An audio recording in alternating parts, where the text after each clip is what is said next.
This is a Film Stories original podcast. Love this podcast? Support this show through the Acast supporter feature. It's up to you how much you give, and there's no regular commitment. Just hit the link in the show description to support now. This episode is brought to you by Progressive Insurance. Do you ever find yourself playing the budgeting game? Well, with the Name Your Price tool from Progressive, you can find options that fit your budget and potentially lower your bills. Try it at Progressive.com. Progressive Casualty Insurance Company and Affiliates. Price and coverage match limited by state law. Not available in all states. Hey, I'm Ryan Reynolds. At Mint Mobile, we like to do the opposite of what Big Wireless does. They charge you a lot, we charge you a little. So naturally, when they announced they'd be raising their prices due to inflation, we decided to deflate our prices due to not hating you. That's right. We're cutting the price of Mint Unlimited from $30 a month to just $15 a month. Give it a try at mintmobile.com/switch. $45 upfront payment equivalent to $15 per month. New customers on first 3-month plan only. Taxes and fees extra. Speed slower above 40 gigabytes. See details. What makes a great pair of glasses? At Warby Parker, it's all the invisible extras without the extra cost. Their designer quality frames start at $95, including prescription lenses, plus scratch-resistant, smudge-resistant, and anti-reflective coatings, and UV protection, and free adjustments for life. To find your next pair of glasses, sunglasses, or contact lenses, or to find the Warby Parker store nearest you, head over to warbyparker.com. That's warbyparker.com.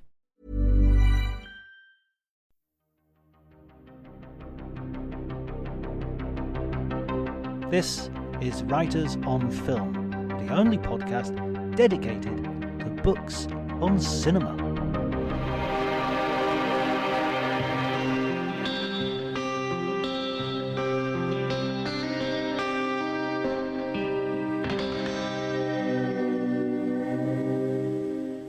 Hello everybody, my name is John Bleasdale and I am a writer and film critic, and today I am going to be talking to Ben Slater, the author of Kinda Hot, The Making of Saint Jack in Singapore. This book chronicles the making of Peter Bogdanovich's wonderful film starring Ben Gazzara and Denholm Elliott. It's a film that I hadn't heard about, to tell you the truth, before Ben Slater got in touch with me and told me about his book. So I watched it precisely so that I could read the book and get the most out of it. I was incredibly grateful because this is a superb film and a wonderful performance. Actually, every aspect of this film is great. It looks fantastic. The story is fascinating. Performances are all great, as I've already mentioned. It's a real treat. If you haven't seen Saint Jack before, listen to the podcast and then I guarantee you will want to dig it out and watch it. Or do it the other way around. I don't care. Whichever works for me. If you enjoyed the episode, please remember to like, subscribe, do all those things on social media that will help us grow as a podcast. I truly appreciate it. And enjoy the conversation.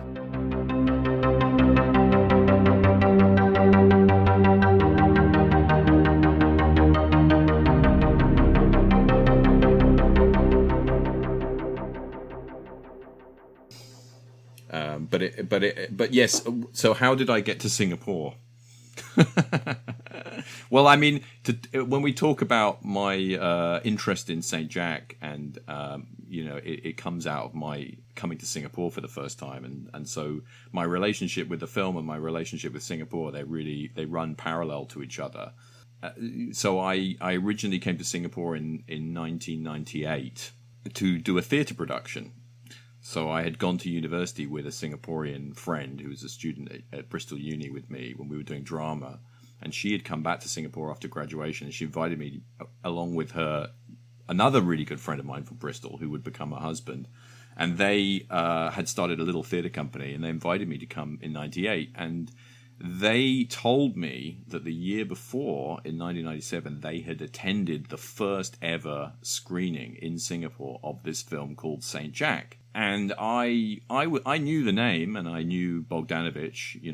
I was pretty aware of Bogdanovich's career, but I had somehow never seen Saint Jack, and was really only dimly aware that it was made in Singapore. I just knew there was this film that was based on a Paul Theroux novel that was set in Asia, but I knew very little about it. And now I was in Singapore, and I was getting to know this country that I think a lot of people don't know very much about Singapore, even today.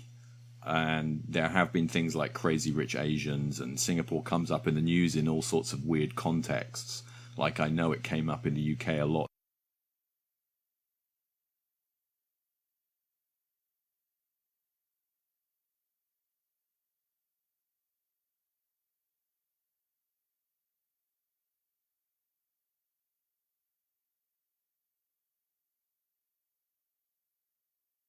During Brexit as some sort of exemplar. But generally speaking, people don't really know much about Singapore. And I certainly didn't. I was completely ignorant about Singapore. So I came to Singapore in the late 90s, was heard about this film that had been made in Singapore. So I was immediately very curious about the film. And suddenly I now had this relationship with Singapore. And I fell in love with a Singaporean. All right. Is that oversharing? I don't know. So I'm falling in love with a country. I'm falling in love with a person who is now my wife, and she's, you know, in the next room. And then I'm hearing about this film, and I'm so curious about the film. And I go back to the UK after this time I spent in Singapore. It's about 2 months. And I can't see the film because it came out in England or the UK on VHS in the early 80s, but basically was out of print. And I couldn't get hold of the VHS tape, and there was no DVD at that point, and DVD was just starting to become popular then. And then all I could do was read the book. So I got hold of Paul Theroux's novel, St. Jack, and I really enjoyed it. And the book has like a very, very palpable sense of place. And I was able to connect that, even though Singapore has changed so radically. And that is part of the narrative of Singapore, that it's just moved so fast and developed so quickly that the world of St. Jack is almost like another country. There were enough pockets of old Singapore that I had bumped into that I could really connect it with the book and really enjoyed the book, as well as it being this kind of bit of the past and a bit of the history of Singapore. And then finally, I think about early 2001, that I was just looking on Amazon and I saw there was a DVD of St. Jack. And at that point, Roger Corman had started putting out some of his more sort of prestige titles on DVD in America, and I immediately ordered it. It was on NTSC, so I had to find a player for it. And for non-UK listeners, NTSC is not a format we can play in the UK. We play PAL. And luckily, I was working in a cinema in Sheffield, and we had an NTSC player. And I watched the film, and so going to Singapore in '98 was a life-changing experience in a lot of ways, but then watching the film was like a whole other life-changing experience. I mean, I'd been looking forward to seeing the film. I'd been excited about it, and I'd heard about it from my friends who'd seen it in '97. And by the way, the film was still banned in Singapore. They were only allowed to do this one screening in '97 as part of the film festival. You know, the film was more than I could have hoped for. You know, I think I probably had set my expectations to maybe it wouldn't be quite as good as I hoped it would be. But I just loved the film and was really blown away by it. I mean, it just absolutely exceeded all expectations I had. And there were a couple of things that really stood out for me. One was the sort of documentary quality to the filming, in that it captured this old Singapore that was more or less gone. But as I say, there are little corners of Singapore that you can kind of identify. And actually, quite a few of the places in the film you can still go to, and they're not that different. So there was that quality to it. And, you know, the fashion, the way people spoke was captured in this really, it felt very authentic way. And then there was the non-professional cast, you know, because basically apart from the Brits who will hang out in the bar, and Gazzara and George Lazenby, and Bogdanovich himself, of course, it's an entirely non-professional cast. And I just found that the way that Bogdanovich was able to work with essentially amateur actors and blend them in with his professional cast, it just works so well. and that is an incredibly hard thing to do. And there was a real feeling of warmth about the film. It didn't feel patronizing at all. It didn't feel like this group of white dudes showing up and sort of making Singapore into a backdrop to their story. It felt, there is an element of that. And that can't be denied. And that is sort of baked into the novel as well as the film. But there was a real warmth and generosity to the way that Singapore is used as a location, and more than a location, actually, there are characters in the film who are Singaporean or Asian who do feel like real people. They don't feel like props that were just there in the backdrop, which is often the case in other films from, say, the 60s and 70s, American and British films that are shot in Asia. Some of them shot in Singapore, where they're just waiters and maids and policemen, and they just don't really have any agency. But it really felt like these characters were really breathing and really alive. So I immediately thought, I really want to find out about this film. Like, there was a lot of questions, and I'd done a little bit of research online, and at that time Bogdanovich was quite low key, I would say, as a presence.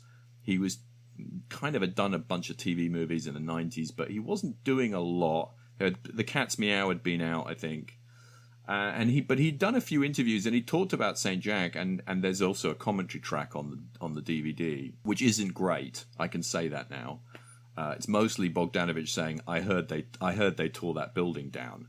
But I could tell, just from reading a bit here and a bit there, that there was an interesting story behind the making of the film. And, when I heard that Orson Welles was the person that identified it as material for a movie, I was immediately like, okay, there's a good story here. And that's when I decided not to write a book. My first instinct was, ridiculously, to make a documentary. It didn't even occur to me to write a book. I was just thinking, okay, I'm going to do a documentary, and we're going to go to Singapore. I'm going to go back to Singapore with a camera, and we're going to film the Singapore now, and we're going to compare it to Singapore then, and we're going to try and find the people that worked on the film and interview them, and it will be really, really interesting. And of course, none of that happened. I never got anywhere with that project. And 1 or 2 years later, I moved to Singapore. I decided to just take the leap and go to Singapore to be with Marianne. And then in the back of my mind, it was like, I've got to do something about St. Jack. I've got to do something. And I began to meet people who knew about film, and I met people that knew about St. Jack. But, I thought Singapore's a really small place. And you meet one person, they know someone, and they know someone. It's very easy to build a network in Singapore quite quickly. But I wasn't meeting anyone who knew like first-hand stories about what the filmmaking had been like. It just wasn't bumping into those people. And so it went on the back burner. And then a few years later, I kind of revived it, and I had a film blog. And this is pre-social media, really. It was when there was that period where blogging was social media. Do you remember that? Twitter, I remember first reading about Twitter as a micro-blogging site. Yes, exactly. So the actual yes. definition of Twitter was micro-blogging, so tiny 120 characters. Yes, save yourself having to craft, really complicated bits of writing, and you just have to write your thoughts out. I remember thinking, as a blogger in the sort of 2005 period, that would be great not to have to write such long posts. Anyway, I wrote 2 posts about St. Jack, which were entirely based on just stuff I'd gleaned on the internet and just putting them together. And they did get a really good response. And so I knew someone who worked for a publisher in Singapore. And I asked her, do you think anyone would be interested in this book? Because I needed a kick in the backside. I needed somebody to say, hey, we want this book. I was teaching and I was doing various other things, and I just needed somebody to say, hey, there's value in this, go ahead and do it. And that's when the idea for doing it as a book came. And then I did, a publisher did offer me a very, very, very tiny advance and a deadline, and that is exactly what I needed. And that, it all actually happened really quickly. I think I started in early 2000, it was basically late 2004 into 2005, and then it was done by early 2006, and then it came out. So it's actually a really old book now. Well, relatively speaking. When I finished it, I was reading the glossaries in the back of not the glossaries, the sort of bios in the back. And it was interesting because Bogdanovich was kind of like, and that was the last thing he did. And it was like, I saw a film of his quite recently. And of course, he then came out and made maybe a couple of films after that. I saw a film of his at Venice, which I really liked. Would that have been She's Funny That Way? Yes, that will have been that. That will have been. Well, that. you have to read the article, and I'll send you the link if you haven't seen it, to this guy called James Kenny, who's found the Bogdanovich's preferred cut of She's Funny That Way. Oh, right, okay. Which was called Squirrels to the Nuts, and there was some dispute with the producers, and it was very drastically re-edited and reshot, somewhat against Bogdanovich's wishes, but he kind of just went along with it. But there is another cut of the film that has showed up weirdly enough on eBay, and this guy who's a super Bogdanovich fan called James has managed to get hold of it. Oh wow! No, I'll look into that. Just for our listeners, because I had never heard of Saint Jack before I received your book, or I received your email first. And I was kind of like, do I want to watch a sort of lesser Bogdanovich? Am I really? And I thought, okay, I found it. I watched it before I read your book. Oh, good. And I was just blown away. I had as you can tell, very low expectations. I mean, I like Bogdanovich, nothing to criticize him, but just the very fact that I hadn't heard anything about this film made me think, well, there's probably a reason for that. And I really, really rated it. I just would like for the listeners, because I think probably quite a few of them haven't seen the film, if you could just give us sort of like a setup of the synopsis. So Saint Jack is, weirdly enough, it's actually a period piece in that it was filmed in 1978, but it's set in 1972. And it's about an American expatriate who's been living in Singapore for at least 15 years, maybe more. And he has a day job where he works as a ship's chandler, which means basically he helps a Chinese businessman to sell, stuff to sailors and ships that are coming to Singapore and stopping at the port. But we don't really see very much of that because Jack has a double life. He's actually a pimp. And he makes money from taking visitors to Singapore to meet girls and boys or whatever they want. And he's kind of made this really weird life for himself he's a kind of a hustler, essentially. And in the movie, he's played by Ben Gazzara. Who is phenomenal. That's such a good performance. I would put it up there with like Jeff Bridges in The Dude, in the Big Lebowski, which of course Gazzara's in as well. Also playing kind of, you could kind of watch this as a prequel to the Big Lebowski. Well, the character he becomes in the Big Lebowski, that would be like the best case scenario, right? For Jack Flowers, that he becomes Jackie Treehorn, and becomes a successful pornographer. But yeah, no, I mean Gazzara is quite similar in a lot of his films. But this is really like maximum Gazzara. I mean, along with Killing of a Chinese Bookie and a couple of other great performances. I mean, this draws out all the best qualities of Gazzara, which is this amazing face, really, and that wonderful voice. That I think you refer to it in the book as that sort of typical drawl. Yes, and I one of the people that worked on the film said that when he was shooting, they couldn't understand what he was saying because he spoke so low and so deep that it was barely audible, but it was like beautifully picked up on the mics. And he's got this amazing voice, and he just feels like somebody who's really lived a life and seen a lot. And Gazzara was definitely a very troubled guy, and so he's able to express all of this insecurity and this sort of fear that the Jack character has in his eyes, even while he puts on this appearance of being completely on top of things. So Jack, the trajectory of Jack is that he wants to start his own brothel, and he has this dream of almost a Playboy Mansion-like place, this kind of beautiful old mansion with live music and a bar and beautiful women floating around. And he briefly achieves that dream, but unfortunately he runs foul of local gangsters. And then in the sort of final act of the film, he has one last chance to sort of make a buck, which is when he is, well, firstly, he gets offered the opportunity to run an R&R camp for GIs who are on their break from fighting in the Vietnam War. And that was a very important subplot for Bogdanovich because he really saw this as his anti-war statement. And then when that falls apart, as it eventually does, he gets another chance to become a blackmailer, basically. And that kind of sets up the final confrontation of the film, which I don't want to spoil for people. So it's really a film about a man who's extremely amoral in many ways, finding his morality or finding the edges of his morality. And that is definitely an element of Theroux's novel, but that gets brought out even more in Bogdanovich's version. It's weird because you're watching this movie and I'm thinking, I can see where a bad movie would go here.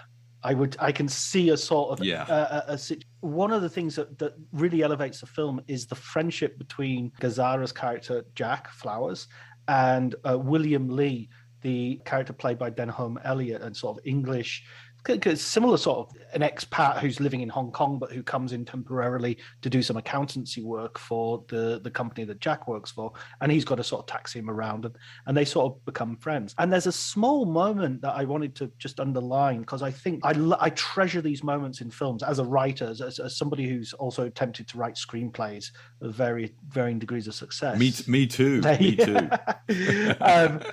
There's a bit where in the taxi, Jack refers to William as Willie or Billy or something. You know, he abbreviates his name, and I think he calls him Bill. Yeah, Bill. Yeah, and he says, "Yeah, Bill," because it's not even that sort of like over friendly or anything like that. William says, "No, William," and that's it. For the rest of the film, he calls him William, and he's corrected, and I just thought that's so good because, you're setting up this quite stuffy English character with this very laid-back American character, and a lesser screenwriter, a lesser novelist, a lesser film would have maintained that sort of friction for a little bit longer, maybe until something happened, and then as a sign of respect, I'll call you Will. But Gazzara is just like, he's partly because of that's his role. He's there to make people comfortable. So you want to be called William? That's important to people. I'm going to call you William. Yeah. And it's just such it's wonderful. But I love that whole relationship with Denholm Elliott and Gazzara. And again, perhaps a career best performance from Denholm Elliott in this as well. Yeah, it's a wonderful performance from Elliott. The interesting thing about that friendship is that isn't really in the book. That is something that developed as they were working on the script. And especially once they got to Singapore as well, because there was a lot of improvisation, a lot of last-minute rewriting. But the book was rather problematic to adapt because essentially it begins with William Lee arriving in Singapore and then, spoiler alert, dying, and then it goes into a series of flashbacks to Jack Flowers' past, and then it sort of catches up at the present. And that was a real problem for them to kind of make that into a satisfying film, not to mention the fact they'd have to sort of age characters and de-age characters at various points, which was not something that was easy to do at that point. And so the idea of basically breaking up William Lee's visit so he comes 3 times instead of 1 was a brilliant idea, because it essentially gives their 3 sections to the film that are all sort of marked around those visits. But in order for that to work, the relationship had to change between the characters. And in Theroux's book, William Lee is a kind of shadow figure for Jack, who really he embarrasses him. He's this person that Jack sees himself in and yet is sort of cringing at the way he behaves. And then, of course, when he dies, he's really feeling his own mortality. Whereas in the movie, they do make it into a much more of essentially a kind of buddy relationship. As you say, it's this kind of these unlikely friends, and yet it creates a whole level of warmth which isn't in the book. And the interplay between the two of them is really beautiful. But that point that you made earlier about how the film, you can see the way the film could go perhaps in a more cliched direction, and then it steers away from it. I mean, that really was Bogdanovich's mode. Like, he could see the the beats that would be the obvious beats, and he really always tried to go left instead of right. For instance, the obvious scene is the scene where the young boy beats up the prostitute. And there is that, and for me, this is one of the most powerful scenes in the film, which is where Jack just walks into the bedroom and sees him with his friends afterwards, after they've made sure the girl is okay, and he just looks at him, and that's it. And in the book, I think he does slap him around a little bit. I mean, it's not really a scene, but it's just mentioned. But Bogdanovich just didn't want that kind of moment. And similarly, he doesn't ever get revenge on the gangsters that sort of beat him up. So it never goes to those really obvious places. So it does become, and the friendship as well, it feeds into this, that it sort of goes against some typical idea about masculinity and being a hero. And also cross-cultural things of sort of Englishness and Americanness, and the loud American against the sort of, well, all the English are the loud Americans, the loud, ugly Americans are the English guys in the bar, not Jack. Yes. I mean, a lot of that comes from Paul Theroux's experience teaching at the university in Singapore. And in some ways, the St. Jack book is a thinly veiled metaphor, if you will, for Paul Theroux being this sort of young American showing up at this very stuffy English expat environment and being made to feel like a second-class citizen. But Bogdanovich had none of that baggage, so he does something very different with it.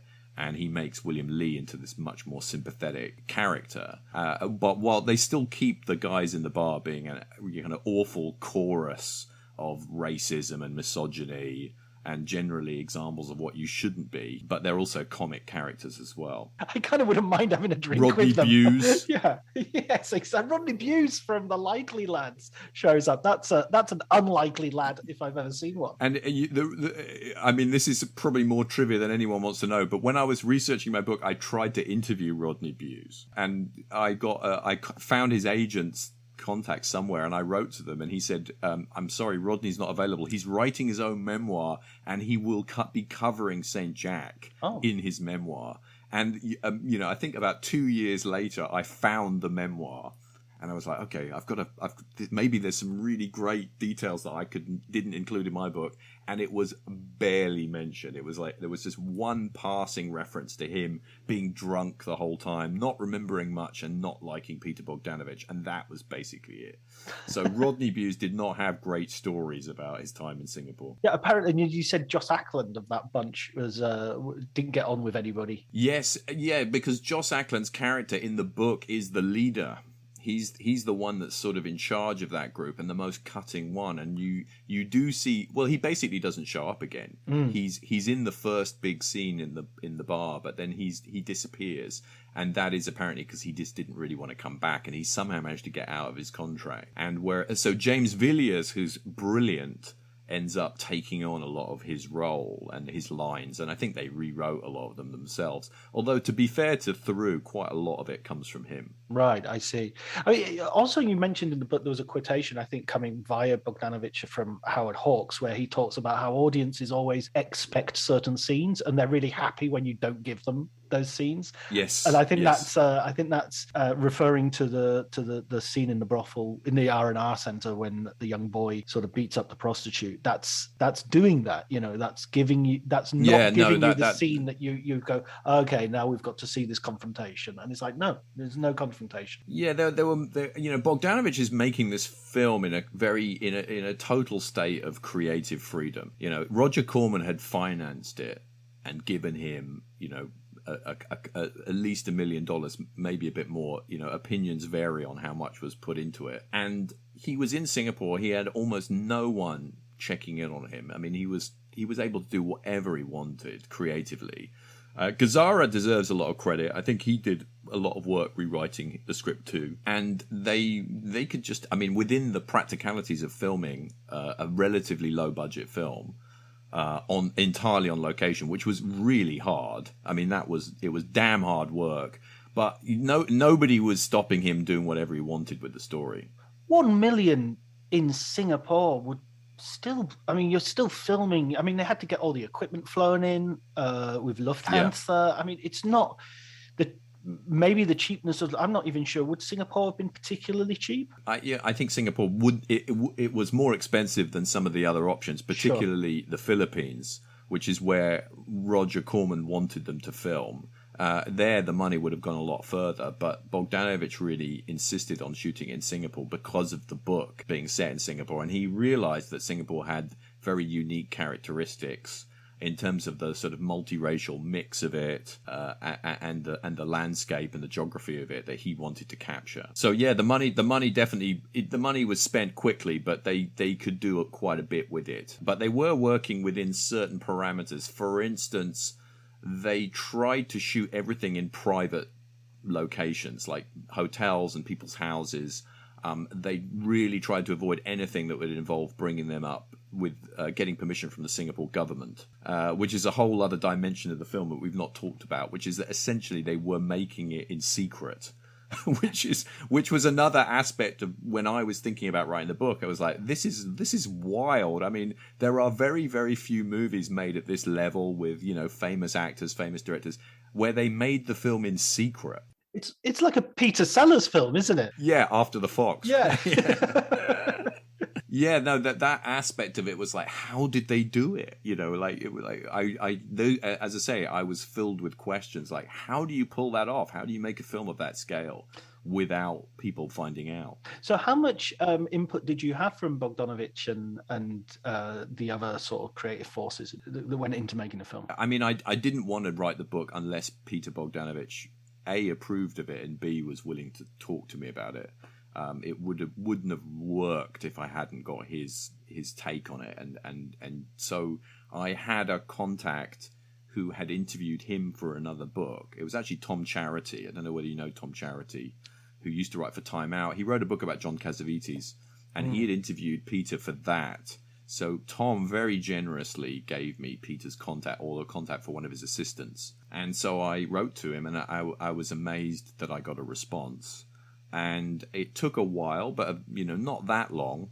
I was listening to your interview with Jonathan Melville, where some of his interviews take years to come off. I think, it took me a month or two, but finally I did get Peter on the phone. And, that was an amazing call, and we spoke for about 2 hours. And I interviewed him about 3 times, I think, and each time was about 2 hours. And what I did was I didn't interview him all in one big chunk. I spaced it out so that I was able to come back to him after I'd done more research and spoken to more people. And when I first interviewed him, even though people hadn't asked him a lot about St. Jack, they'd asked him enough that he had certain set anecdotes. And if you hear any interviews with Peter, there are certain routines he will go into. Certain stories that he will repeat. And so he'd repeated a fair few of the St. Jack stories, and I needed to try and get beyond that. So I did manage to do that. Each time I interviewed him, I sort of hit him with new things that I'd learned, and then he could then respond to it. And he was actually really good about it, because sometimes I'm hitting him with things that weren't necessarily very positive. For instance, I realized there was this conflict on set between him and the French producer who'd been hired by Corman to oversee the production, a guy called Pierre Cottrell. And Cottrell only had negative things to say about Peter. He absolutely hated. And now both of them have passed away. I can talk about it a bit more freely. And I had to temper that to some extent.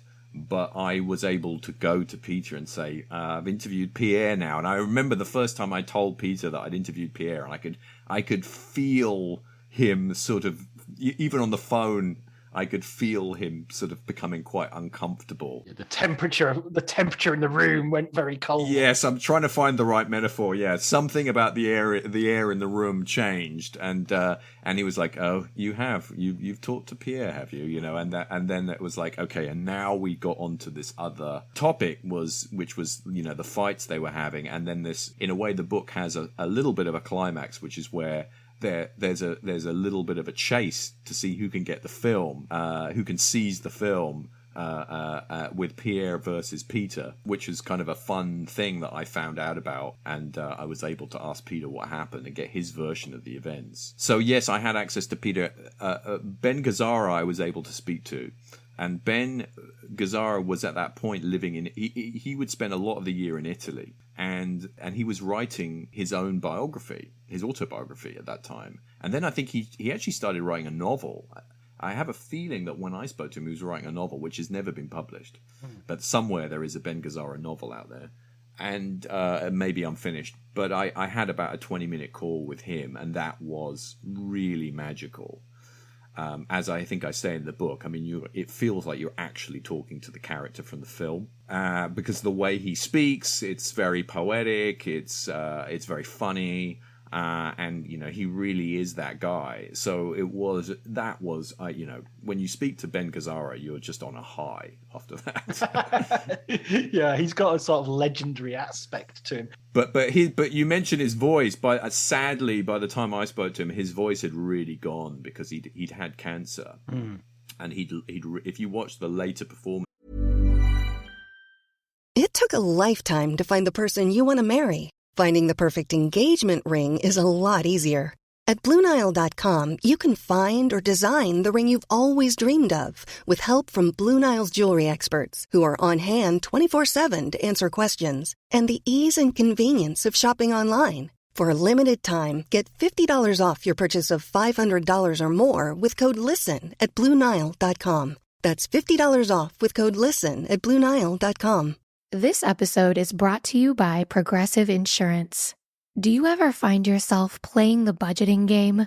Well, with the Name Your Price tool from Progressive, you can find options that fit your budget and potentially lower your bills. Try it at Progressive.com. Progressive Casualty Insurance Company and Affiliates. Price and coverage match limited by state law. Not available in all states.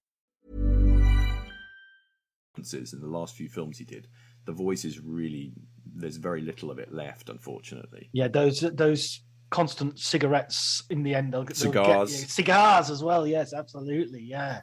Yeah, my God, he smokes all the way through the film as well, doesn't he? And in fact, the cigar is like almost becomes like a metaphor that he's constantly exchanging cigars with the CIA guy. Yeah, him and Peter Bogdanovich plays this character, the Eddie Schumann, the sort of CIA spook character, and there's a lot of cigar smoking there. There is, even though the film questions certain elements of masculinity, there is also another very macho element to it, of these two guys smoking cigars and sharing the same women and having a wild old time in Asia. And there definitely is that element to it as well, it makes it a little bit more uncomfortable now. But I think the good elements of it sort of outweigh that.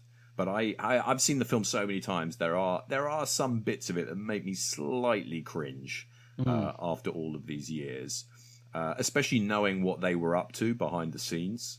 There was a lot of seeing prostitutes going on, at the back. And of course they were casting a movie, so they had access to lots of young women. So that was clearly a big preoccupation for both of them, and they really bonded over that. And you can sort of see a little bit of that on screen as well. They're even joking about it in terms of Gazzara telling his daughter that we were writing and thinking last night, or we're doing deep research. Yes. And it's just like, guys, that doesn't play well. It doesn't read the room.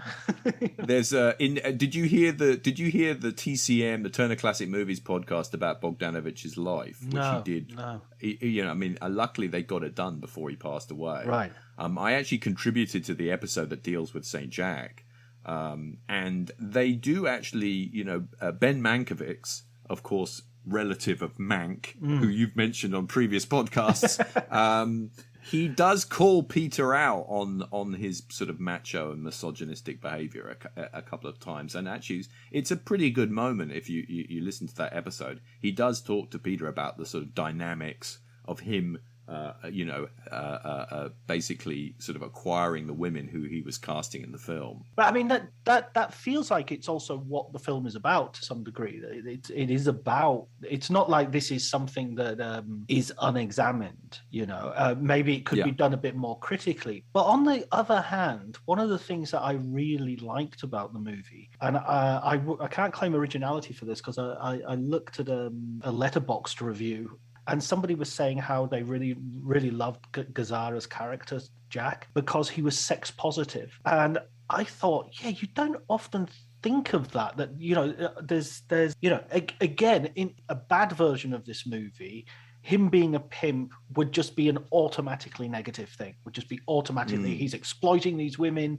This is terrible. This is horrible. But there's an element that he's just like, yeah, everyone's having sex and that's what everyone's here for. And why not? Why is it? Yeah. I mean, he's basically, he's a sex worker. He's middle management as a sex worker, you know? And there are definite issues with that. Yeah. There's definite issues with that. There's definite problems with that. But also, let's not just immediately sort of knee-jerk react from a sort of Victorian mindset. The way that Jack doesn't judge anybody about their sexuality at all, and again doesn't patronize. There's no kind of like, you know, when he's interacting with the trans characters, there's no sense that he looks down on them at all. And that non-judgmental quality to it does make the film kind of ahead of its time for an American film. It is actually quite unusual to see a character who isn't casting any judgment at all. When he goes to the hotel with William, and he says to the sort of the bellboy or whoever's the bellboy, yeah, and he sort of says, "Wipe that smirk off your face. I know what you're thinking." And but it's not like. It's not like a hang up of a like he thought we were gay and, you know, gets angry about it or no, like he doesn't care at all. Yeah, exactly. It's just like he thinks it's funny, you know. So yeah, fair enough. That could be what we're doing, but we're not doing it. Yeah, no, and that scene, I love that scene, by the way, where he you know, where Denham Elliott lies down on the bed and he brings him the water and he sort of makes sure the air conditioning on. It is so tender. It is almost romantic in its tenderness, and it is actually quite a rare depiction of male friendship.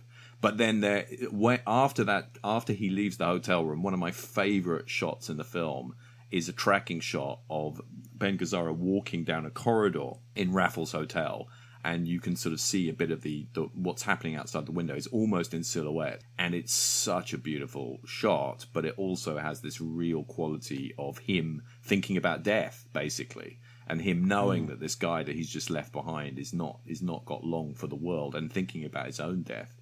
And it's really powerful. And there are a number of shots like that. I mean, we should talk about Robbie Muller, the cinematographer. I was exactly. There's a good point. I was to ask about that. Go ahead. I actually forgotten quite how Robbie got involved in the film. It's in my book. I do remember there's a story that American Friend, Wim Wenders' American Friend, was playing in America, and so Bogdanovich rings up Sybil Shepherd and says, "Can you go and see American Friend and tell me what it looks like?" And she says, "I couldn't make head nor tail of the film, but it looks great." And so they hired Robbie on the back of that recommendation. I think Pierre Cottrell had actually pushed for Robbie because other French cinematographers weren't available. And then they hired Robbie, and not just Robbie, but his entire team, his whole camera crew that he had by that point been working with for a while on the Wim Wenders films. And they were all flown out to Singapore. So there was this Dutch film crew. I mean, you know, for people that don't know St. Jack, it is an extraordinary collection of people that end up working on this film. You've got Robbie Muller and the Dutch camera team who've all been working on Wim Wenders films and other great films for the last decade, at least by that point. You've got Jean-Pierre Roux, who's a sort of sound man who'd worked a lot with Polanski. He later worked with Sergio Leone. He worked with Eric Romer, which is how Pierre Cottrell knew him. And he was a real innovator in terms of using radio mics on set, which he did on St. Jack. You've got the makeup artist from Star Wars, Graham Freeborn, and his son, who are doing the very hardly seen tattoo makeup on Ben Gazzara. You've got a French assistant director. You've got Lisa Liu, who is a legendary Chinese actress who'd gone to America to be in American films, gone back to Hong Kong and had been in Shaw Brothers films, playing the Empress Dowager, a role she reprised in Bertolucci's The Last Emperor. She is in the film and had been hired to work on the film by Roger Corman because they felt like it was good to have someone who spoke Chinese, on the producing side. And of course, you've got Bogdanovich and you've got Gazzara and you've got George Lazenby. James Bond himself pops up playing a gay senator, and he's excellent in it as well. I mean, he gets a lot of stick for on Her Majesty's Secret Service, but which I love, by the way. Exactly, yeah. I was just about to say it's a really good performance, I think. But in this film, he's super. Well, you were talking about that non-judgmental quality. The scene where Jack bribes the hustler, the gay prostitute, to go up to his room or to let Jack see what's going on in the room. That is another beautiful little moment where, the way that Jack treats that guy, who is also not a professional actor and is obviously from that world. They cast him because he was from that world. And it's just done, it doesn't feel like he's threatening him. It doesn't feel like he's bullying him. It doesn't feel like he's homophobic. But yes, George Lazenby agreed to do it because he was in Singapore shooting an episode of Hawaii Five-0. And they just said to him, like, we need a guy to play this role. And I think they hadn't cast it. I'm not quite sure why they hadn't cast it. That was the way it worked with a lot of roles. Bogdanovich also cast himself last minute to play the CIA guy. That was meant to be Charles Grodin at one point, but I don't think they ever did anything much about it. So there was a very improvised quality to it, and because they knew Lazenby was there, he agreed to be in the film, and it was kind of amazing that he would do that role because it's so against type for him. And it works because of that, because it's sort of like this sort of exterior sort of as American masculinity, and then he's getting boys to come up to the hotel room. Yes, exactly. Yes, which is different. That's a big difference from the book. In the book, it's kind of a different situation. It's with a girl that he brings back. But in the book, one of the issues in the book is they feel like they haven't got enough material to blackmail the character. So Jack is really hoping that he'll show them the pictures, but it won't really play, so he can be let off the hook. But Bogdanovich had a different view. He wanted it to be really shocking what was happening in the hotel.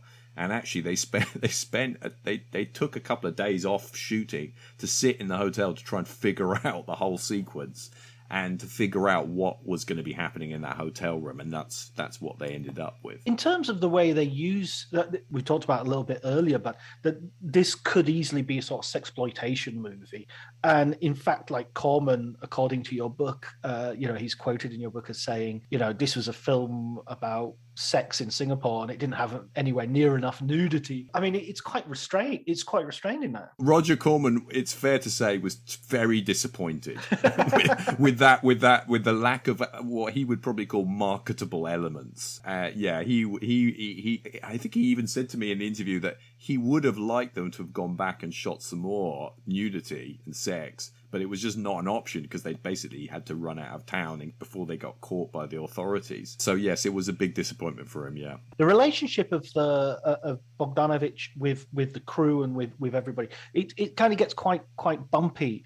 What was your sense of that? Because there's a lot of sort of he said she said about that element of the production. I think I got to know Peter a little bit by talking to him on the phone, but the Peter I was meeting was a Peter who'd been truly humbled by life, and obviously in particular losing the woman the love of his life, Dorothy Stratton, to a terrible murder, and then losing all of his money and losing his career and losing a lot of his status. So I was talking to a Peter who was very affable Peter Bogdanovich. But the Peter Bogdanovich of 1978 was really, even though he'd had his box office flops, he was still pretty much on top of the world. And I think Peter was somebody that some people really got on with and really had a good time with, and other people just didn't like him and just took very strongly against him. And I think the crew was sort of divided in that regard. And I think that a lot of the Europeans didn't warm to him greatly. They found him pretty arrogant. Robbie Mueller told me that he found Bogdanovich somebody that you had to kind of manage, basically. You handled him with care. And there is some great footage that was shot by the BBC of them filming, and you actually get to see the relationship between Robbie and Peter. And Robbie is, it's well known that on sets, Robbie was beloved by the crew and often the cast. Seeing them work together is really interesting because they obviously found a way to work. And you can see Peter being slightly deferential to Robbie, which was, not what you necessarily expect. And so I think, Peter was to some extent could be divisive. I mean, Cottrell really disliked him and just found him so arrogant, and found, ironically, Cottrell, the sort of French cosmopolitan who'd come up through the new wave, he found Peter's behavior kind of abhorrent. He found all of the seeing all the prostitutes and all of that stuff somewhat disgusting. And he really kind of stressed that to me, that he thought Peter's behavior was pretty shocking and exploitative. So there was that element too playing into it. But yeah, I think people had different opinions about Peter, and I don't think I didn't get a sense of like him being just dreadful. He was definitely arrogant. There's no doubt about it. And I think if you got on the wrong side of him, he wouldn't be an easy person to deal with. He expected a very high level from everybody around him. Yeah, but I also think there were people that loved him and really got on well with him, and you can see that through his career and the later parts of his career. I mean, when he passed away, there was such an outpouring of grief, and people who worked with him writing these really beautiful accounts of projects that they'd done with him and how sweet he was. But that was all a kind of post-80s Peter, really, that they were talking about. But even people that work with him on Last Picture Show, there's a real fondness there for Peter. He's kind of still for me a very enigmatic person, and a very unique character and very unique personality. It's weird because other than seeing Last Picture Show, my second first meeting with him would have been as the author of This Is Orson Welles, and yes, reading that, and so also sort of seeing him very much as an acolyte and as a researcher and as somebody who was building up sort of golden age Hollywood. It's almost like he's an extension of the Cahiers people, how Truffaut found. Well, he was definitely an auteurist. Exactly. Him and Andrew Sarris were heavily into the auteur thing to some degree. Yeah.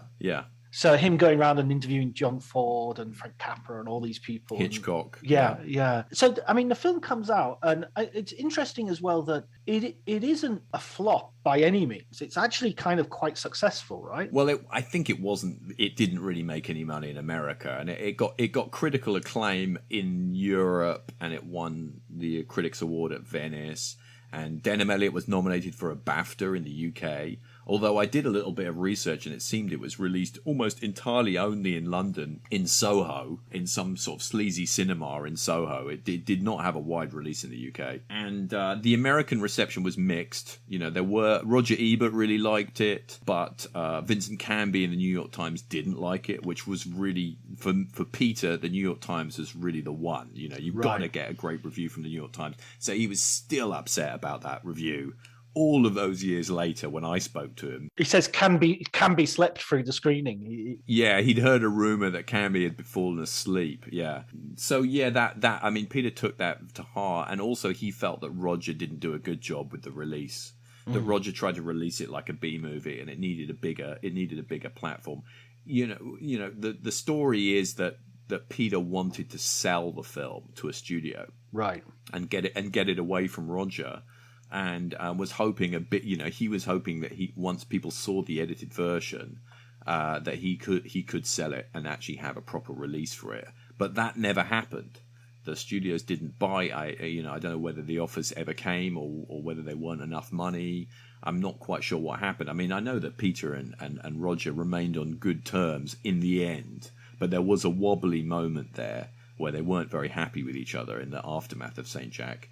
And I think Roger told me that it did eventually break even, but it took a long time. It was one of the few films that Roger Corman had put money into that he didn't make money back, within a certain period of time. And he did have to wait a long time before it eventually broke even.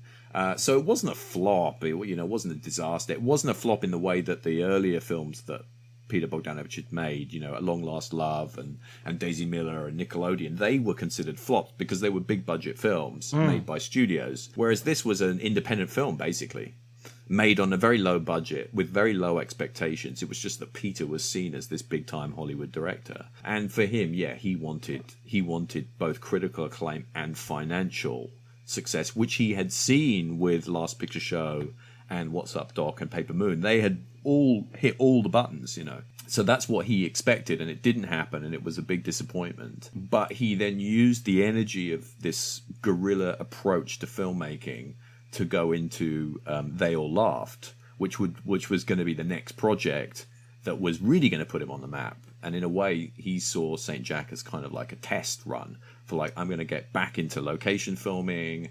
I'm going to get back to people being on the streets. We're going to run and gun. We're not going to get permission. We're just going to improvise. And that's what They All Laughed was. So in a way, weirdly enough, it's sort of St. Jack Part 2. And Robbie Mueller was brought to New York to shoot it.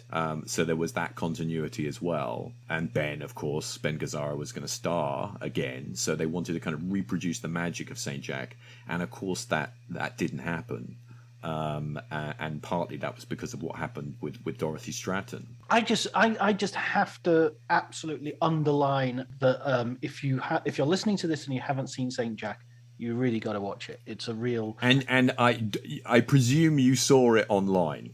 Yeah. Yes. So somebody, I don't know, about 4 years ago, somebody did put the whole film on YouTube. And I'm amazed that it's still up there. I really am. But if you want to see it in fantastic quality versions of it, there's an American Blu-ray available.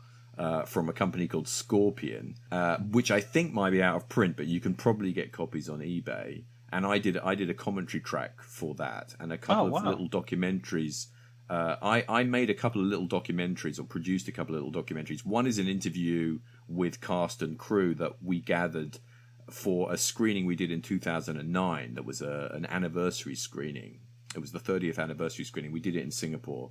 And I did get quite a number of cast and crew back, so we've got that on the Blu-ray, and also a short piece about looking at Singapore now and Singapore then, and comparing the locations. So if you can get the Blu-ray, please do. So in the end, you did do your documentary that you had originally intended. I did. I mean, not as originally intended, but yes, documentaries were made, and I'm hoping there may be something more we can do with that material, and there may be some other kind of St. Jack project coming out of it. But one thing I definitely want to do is do a new version of the book. Right. Because, as you say, when you read the bits at the back about what happened to everyone next, it's pretty out of date. And I did do, when people buy the book, and I know about it because they buy it from me, I do send them a PDF, which is my afterword. But even my afterword now is so out of date. My afterword was written, 4 or 5 years ago. So that's now seriously out of date. And with Peter passing, I feel like I've really got to go back to the stuff and do a new edition. And there is a little bit more research to be done. I mean, there are documents and things I haven't seen. There's a couple of people I haven't spoken to. And I also want to write more about the film itself, because my book is very much a making of. And it's sort of, it doesn't really talk much about the actual film, in so much as to set you up so you know the context of what's going on and why it's relevant. But I really would like to write more of an appreciation of the film, because I think it is a beautiful film and still an underrated film. But it's great to see in the last 4 or 5 years, it has started to gather even more interest around it. And, if it was a cult movie when I wrote my book, it's much more so now. And even yesterday, online, I was seeing people quoting to each other about it, because since Peter died, there's a package of his films that's traveling around America for basically tributes to Peter. So they're showing Last Picture Show, Targets, I think, What's Up Doc, and St. Jack is part of that package. So again, more people are seeing the film, and more people are kind of saying, "Hey, I love this film, and it's my favorite film." And I'm like, yes, great. Please read my book. No, I mean, I think it really, really deserves to be rediscovered. I'm very happy to promote it on that basis, because it's just such a, as I say, if you hadn't sent me that book, I would not have, I don't know when I would have come across this. And the other thing is, it sort of spikes out into other sort of underseen and underappreciated films. I mean, on the back of this, I started watching, I watched Husbands, which I'd never seen before, John Cassavetes. And then that just got me into, now I've watched Opening Night, which in a way has a similar sort of, not production history, but reception history, if you like. It sort of doesn't even come out properly, and it's it's all over the place in terms of like, I think a DVD comes out in the middle of the 90s and is quickly sort of disappears, and so Right. there are these filmmakers who are they did really good work, and it deserves to be out there and to be seen and watched. Well, yeah, I mean, there's always more things to discover, right? I mean, there's always gems in people's filmographies that you can't believe you overlooked. And there's always films made by people you've never heard of that are amazing and incredible. And that's one of the sort of the gifts that keeps giving of cinephilia, that there's always more to find and always more to see. Yeah, absolutely. And it's also something that makes you reappraise someone's work. I watch this and I think, that this shows me an element of Bogdanovich's sort of career that I didn't appreciate before. So I'm kind of tempted now to go back and watch some of his other films through a Saint Jack lens, if you like. Yeah, interesting. One thing you might notice is that he has a thing about shenanigans in hotels. Right. It's a recurring motif that I've noticed in his films. There's often stuff involving people in the wrong hotel room or going into hotel rooms they shouldn't. There's a whole extended bit in Paper Moon about that. There's a whole thing in She's Funny That Way about hotel rooms. Yes, and She's Funny That Way was inspired by what happened in Singapore, where he gave money to prostitutes and told them to quit the business. So that was the germ of the idea that went into what became his last film, was from Saint Jack. But yeah, there's a whole bit about hotel rooms, and then in Saint Jack there's the whole hotel business at the end of the film. So I remember when I was rewatching Paper Moon when I was researching Saint Jack, I was like, oh my god, he's back to people in hotel rooms and keys, and this was obviously a weird obsession that he had. It's probably just reflecting his life as sort of an itinerant sort of, traveller. Yes, maybe. Well, there are...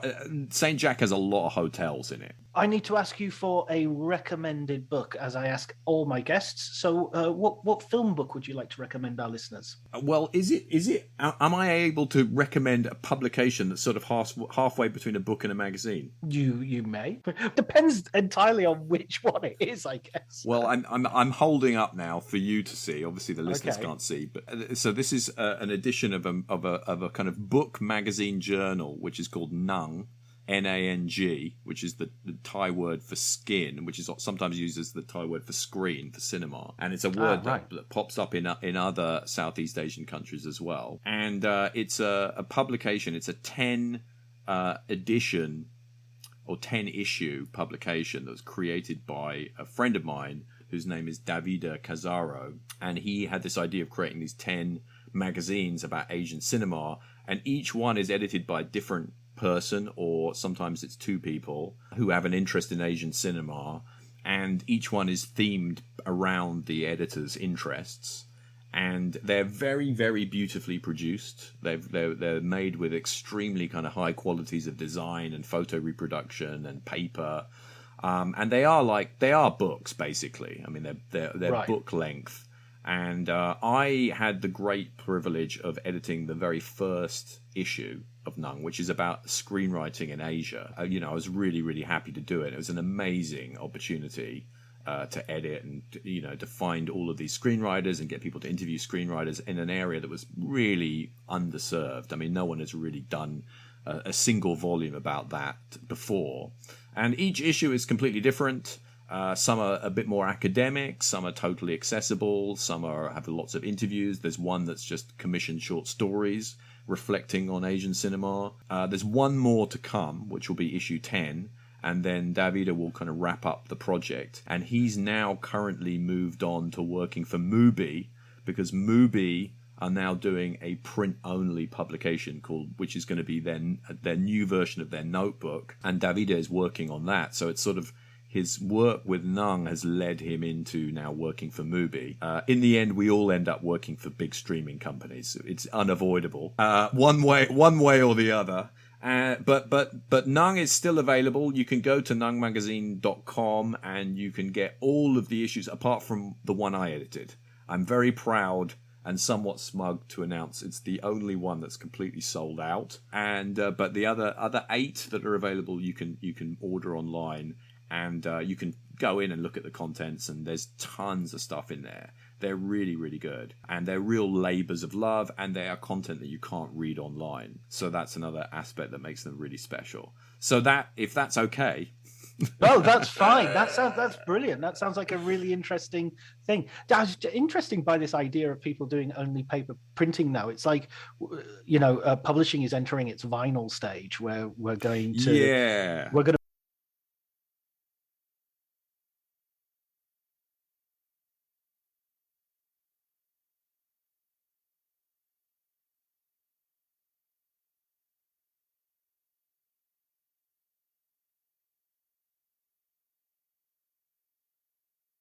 withdraw from the internet, and we're going to say, look, if you want to read this, you're going to have to buy a book, or you're going to have to buy the magazine, because it's not going to be, David Simon, the creator of The Wire, was very interesting on the it was very, very, very sort of critical and disparaging of the whole publishing industry, saying, in what business do you give away your entire product for free, in terms of newspapers and magazines? Why did you just dump everything online as at the minute that the internet came around? Okay, so his point is that it's over now because they gave it all away for free, right? Yeah, I mean, he was talking in the, when will it have been? It would be the early noughts, I guess, and so he was, it was kind of right when that was happening. And to tell you the truth, nowadays it's kind of difficult to read newspapers online for free. I mean, other than The Guardian. Yeah. I pay for the New York Times for my sins. Right, yeah, exactly. Most stuff is behind paywalls now. So I guess they listen to David Simon. But the print only thing, I mean, that's been going on for a while. There is this whole kind of subculture of print only magazines and there is a kind of hipster element to that, as you say, a kind of like going back to vinyl or VHS tape. There's definitely a feeling of let's reject the idea that everything is accessible instantly. And I think that I agree with some of that for sure.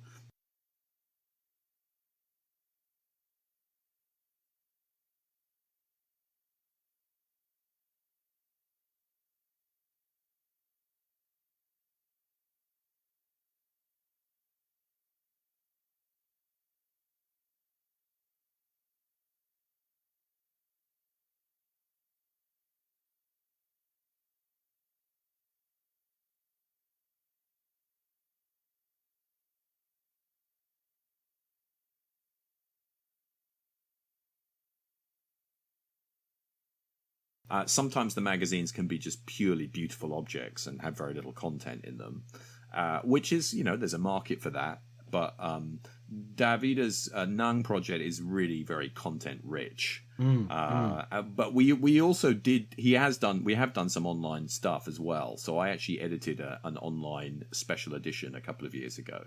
So we're not totally rejecting the internet. And of course, the internet is how you get the thing. So all of these things work well together. But I think with Mubi's Notebook, they want to do something. They've had the Notebook website for years, which used to be, I don't know whether you remember, it used to be called The Auteurs at one point. Yeah, I remember. Before they rebranded, although that seems like 100 years ago. But they've been putting content on that website forever, but now they want to create something more exclusive that's initially was for their subscribers, but I think it is going to be sold in shops. And yes, they want to create something that's kind of special and collectible. And that definitely speaks to a desire that people have for things that aren't just free and easily available. Oh, brilliant. Well, listen, Ben, thanks so much for...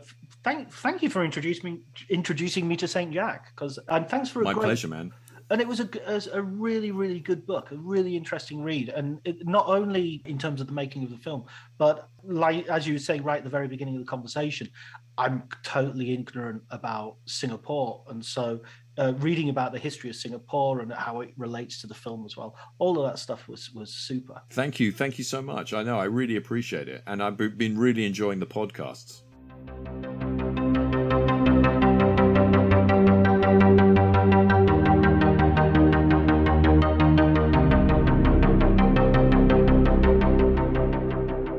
Okay, so that was my conversation with Ben. I hope you enjoyed it. Please remember, if you want, you can follow me on Twitter at Dr. Jonty, DRJONTY. I passed 10,000 followers, and I shouldn't be pleased about this sort of thing, but I guess I am. It's very rainy here in Italy this morning. That's when I'm recording this, and so I think I might go and rewatch Saint Jack because I want to live in those beautiful tropical climes once more. Thanks go to Elliot Atkins for the music, Ali Howard for the artwork, and thank you for listening. Until next week.